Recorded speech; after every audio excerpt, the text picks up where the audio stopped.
mga kainday. So ito yung update sa ating mga halaman mga kainday. Ayan, dumami na ng dumami ito mga kainday. O, at ayan, tingnan nyo, may mga bulaklak na. Ang bilis niyang padamihin mga kainday. Ayan, hindi ko lang alam kung ano tawag sa halaman na to. Ayun, napakaganda niya.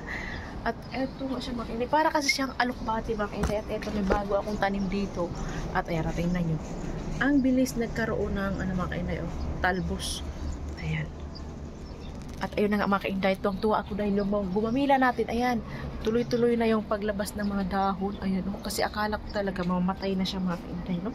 So, buti na lang. Thank you Lord at nabuhay pang ating gumamila kasi napakaganda kasi ng kulay niyan, di ba? Dilaw, tapos ang lalaki ng bulaklak. Tapos ito, tingnan nyo yung ano natin, pako. Hindi ko binunot kasi sayang, maganda eh. Ayan, tingnan nyo. Tapos yun na nga. Itong ano natin, yung guyabano daw ito mga kainday. Oh, mabuhay na. Tapos etong ano natin mga kainday, papaya. Hindi ko alam kung mabubuhay ito mga kainday kasi sa paso na nakalagay. So yun yung update sa ating mga halaman ngayon mga kainday. No? Matagal-tagal lang ako hindi ka pag-update. So ito, ayan.